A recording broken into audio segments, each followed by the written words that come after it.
Assalamu alaikum warahmatullah, barkanku da zuwa part 5 na wannan course din Forex Trading, wato free course inda nake koya muku Forex Trading from A to Z. Ko da baka taba sanin menene ake kira Forex ba, in ka bibiye mu a wannan course din, insha Allah zaka zama profitable trader, domin wannan course din nayi shi ne absolutely from beginner to expert. Wato zamu fara ne from A to Z. Ko da baka taba sanin menene Forex ba, kuma is absolutely free.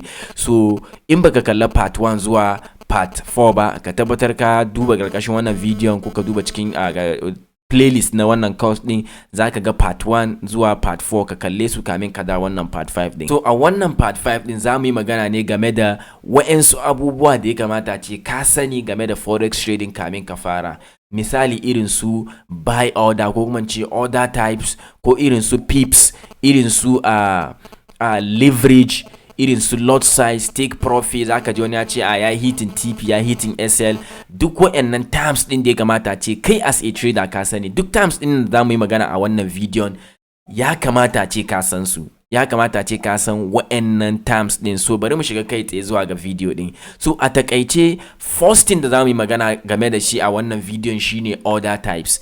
Menene order types? So kamar da ka sani, buy and sell ne ake yi a forex, babu wani abu bancin buy and sell. Ai da ka siya ne ka samu profit, ka samu riba, ko ka siyar ka samu riba, abinda kawai ake yi a forex kenan. Ba a yin na ukun su. So siya da siyarwa din kuma sun kasu gida kusan guda 6. Akwai su ne ake kira order types. Akwai buy and sell, akwai buy stop, akwai sell stop, akwai buy limit, akwai sell limit. So duka waɗannan orders din zaka samu amfanin su matukar ka fara forex trading. So ya kamata ce ka san su. Na farko shine buy. Buy is very simple. In kai analysis kawai, sai market na nan kai tunanin market na nan, sai kai tunanin cewa market zai ci gaba da tafiya ne, kai analysis naka cewa nan zaka siya, kawai zaka yi buy ne. In kai buy ka sa SL naka da TP naka, an wuce wurin. Shine buy. Wato zaka yi executing market order ne immediately. Wato zaran kai buy ka siya, kawai an siyar ma. Shine wannan buy din. Ina fatan kun gane. Buy ka siya a siyar ma. Ina fatan kun gane. Sell kuma shine kai analysis naka, daga kai analysis kai tunanin daga nan wurin market din zai gangara zuwa nan ne, kaga daga nan zaka siya, kuma market din nan kawai sai da kai placing order naka kai sell. In kai sell na kaiwa nan ka cire profit naka, shine sell. Wato anan zaka yi cire profit naka, nan wurin ka siyar. Ina fatan kun gane magana na. Shine wannan sell order. So buy and sell is very simple. Kawai ka siya ne immediately, da zaran ka siya immediately shikenan. Sell ka siyar immediately. Akwai abin da yake kira buy stop. Menene buy stop? Misali yanzu nan market na tafiya, market na moving sama, yana zuwa sama, kai kuma kai analysis naka kaga cewa idan market ya kai nan, automatically zai ci gaba da tafiya ne, amma idan ya kasa kaiwa nan, ya tsaya a nan, to zai gangaro ne. So nan wurin da buy stop zai zo kenan.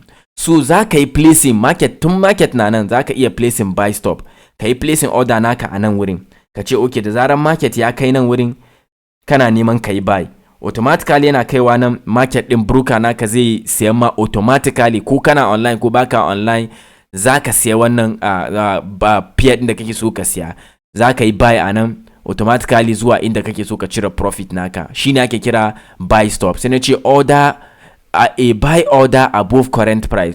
Price na nan, misali yanzu nan market na zuwa sama, sai kai analysis cewa to idan market din ya ci gaba da zuwa sama, idan har ya zo nan ya iya fasa nan wurin har ya kai nan, to zai ci gaba da zuwa sama har sai ya kai nan.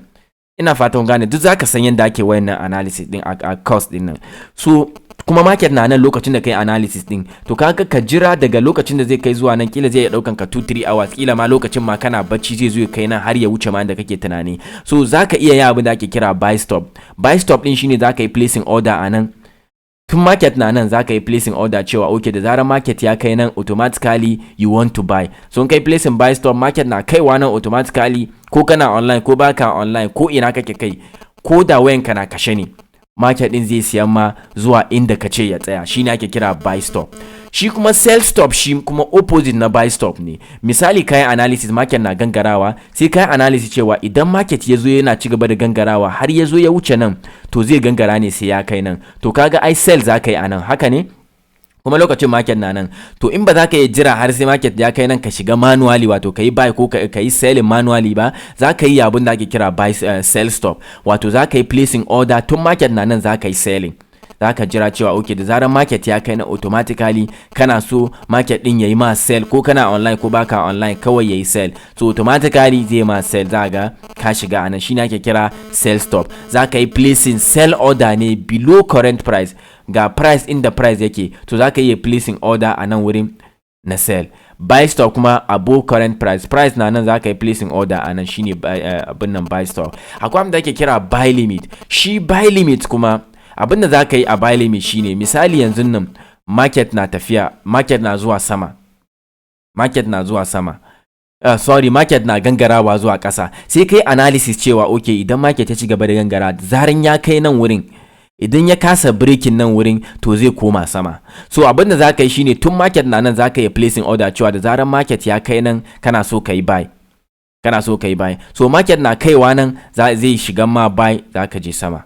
Ina fatan kun gane. So kar ku yi confusing wannan da wannan. Shi wannan za ka yi placing order ne above price, in price na nan za ka yi placing order a nan ne. Shi kuma buy limit kuma in price na nan za ka yi placing nashi a nan ne. Ina fatan kun gane. So akwai shi kuma sell limit kuma shi misali yanzu nan idan market na zuwa sama, yana zuwa sama, sai kai analysis cewa idan market ya kai nan ya kasa breaking nan to zai gangaro zuwa ƙasa. So kaga nan wurin ya kamata kai sell ko, to tun price na nan zaka iya selling din nan, shine ake kira sell limit. Ina fata kun gane. So shine sell limit. Ina fata kun gane wayannan terms din, wayannan orders din. So bari mu gansu practically. Misali yanzu nan mu kaddara cewa mun yi analysis akan gold, bari mu yi practical example na wannan order types din. Mun yi misali mu ce mun yi analysis akan gold. Yanzu bari in shiga gold, kamar yadda na gaya muku din da kaga an rubuta XAUSD ana nufin gold. So in kai analysis za mu fara daga wannan buy order din ne. Muka ce buy shine da zaran kai analysis, mu kaddara cewa kai analysis, yanzu analysis naka shine zaka siya ne. Kawai abin da zaka yi shine zaka yi placing buy order, automatically zaka yi placing buy order. Yanzu kai buy da zaran market din ya je inda kake so, misali yanzu market din na zuwa inda kake so, zaka yi profiting. Ina fatan kun gane. Shine game da wannan buy order din, automatic buy order, kawai nan take ka saya buy ka shiga market automatically. Shi kuma yanzu sell order shine mu kaddara cewa ka shiga wato kai analysis, kana ganin cewa market din zai gangara zuwa ƙasa ne, me ya kamata ka yi? Ko abin da zaka yi shine zaka yi sell ne direct based on your analysis. Duk wayannan zamu zo mu fahimce shi a nan gaba, amma dai ina so ku fahimci order types ne. So shine wannan sell din automatically, kawai kai ka danna sell ka je kai selling market, kawai shine kayi sell order. So akwai wanda ake kira shi kuma buy stop. Shi buy stop din nan kuma shine kamar da na ga muku cewa za ka yi placing order ne above current price. Muƙaddara yanzu nan, muƙaddara na yi analysis, ina fatan kun gane, na yi analysis sai nake tunanin cewa okay wannan market din da zaran price din ya kai nan to zai ci gaba da zuwa sama ne. Me ya kamata na yi? Ko akwai wanda ake kira buy stop. So buy stop zan yanda kan kun ga yanzu ga inda price din yake ko, to ina tunanin in market ya kai nan wurin zai ci gaba da zuwa sama, to yanzu ne daman in yi abin da ake kira buy stop. Ina fata kun gane. So buy stop ta ya za ka yi? So akwai hanyoyi da yawa da za ka yi buy stop, duk zamu zo mu fahimce su a nan gaba, amma bari na muku misali yanzu. In nayi haka da zaran na zo nan wurin, kun ga buy stop ya nuna mun, sai mu mai da shi nan. Kun ga yanzu ga order din nan na kawo shi wurin nan, kun gani ga order din nan. So yanzu zan ya placing buy, amma zan sa TP da SL dina gabaki daya. So kamar yadda gani nayi buy, da a ce market din zai je automatically ya kai nan wurin, to market din zai mu executing order dina automatically, zan shiga market. Yanzu haka da nayi buy stop bana cikin kasuwan, zan shiga kasuwa ne, wato zan yi buy ne da zaran market ya kai nan. Ina fatan kun gane. So wannan shine ake kira buy stop. Kun ga mun placing order above current price. Ga current price nan kamar yadda kuke gani, ga current price, sai muka yi placing order above current price. Haka ne. To shi kuma sell stop opposite na wannan buy stop ne. Abinda za ku yi kawai shine sell stop, yanzu nan misali mun yi analysis, mun ga cewa market din na gangarawa, kuma muka ce da zaran market din ya gai nan, idan ya wuce nan wurin, to that means zai breaking ne, zai ci gaba da tafiya. So yanzu kun ga inda price din yake ko, ina fatan kun gane, ga inda price yake dai automatically. So abinda za mu yi a wannan order type din shine za mu yi abinda ake kira sell stop.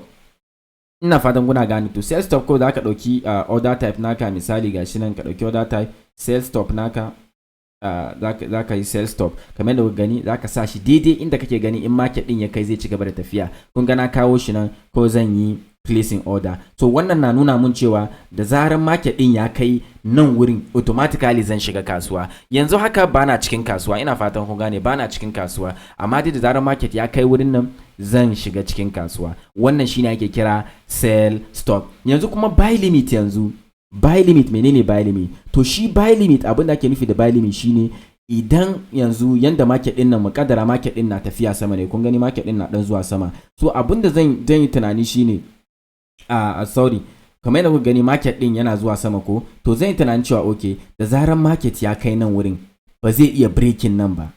In ya gangara har ya kai nan ba zai iya breaking ba. Kun ga inda price din yake. So amma ni nake ganin market zai ci gaba da gangarawa ƙasa, amma in ya kai nan ba zai iya breaking ba. So daga nan zai shooting zuwa sama. So abin da zan yi shine zan yi sa abin da ake kira buy limit. Ina fatan ku gane, zan sa abin da ake kira buy limit. So zan yi placing buy limit order dina. Ko zan sa ga price din nan, zan sa shi nan kamar da kuke gani buy limit, kamar da kuke gani buy limit. So zan yi placing wannan buy limit din. So kawai na analysis dina na ga cewa da zarar market ya kai nan ba zai iya gangarawa ba, daga nan zai koma sama. So zan sa da ake kira buy limit. So da zarar na sa buy limit kawai zan yi placing order dina. So ina fata kun gane. Yanzu haka ban shiga market din ba, sai daidai ya kai daidai nan wurin shine zan shiga market din automatically, ko ina online ko bana online. Wannan ake kira buy limit. To shi kuma sell limit fa opposite na buy limit ne. Yanzu haka sell limit shine yanzu inda price yake nan wurin, price na nan ko, abinda zan yi shine nayi analysis naga cewa market zai ci gaba da zuwa sama, amma daga nan wurin zai gangaro kasa. Ina fatan gane. So kuma bazan iya jira har market ya kai nan ba, me ya kamata na yi? Ko zan samu da ake kira sell limit. Menene sell limit? Ko zan zo in sa abin da ake kira sell limit. Yanzu in sa order ina above current price. Kun gani sell limit, sai in sa in shiga. So zan sa TP da SL, but wannan ko na nuna muku order types ne practically. Ina fatan kun gane wannan simple practical din. So in baka gane ba za ka yi drop in a comment section, amma dai kar ku damu, in mun shiga practical analysis za ku fahimci wayannan gabaki daya. So a takaice kenan game da order types.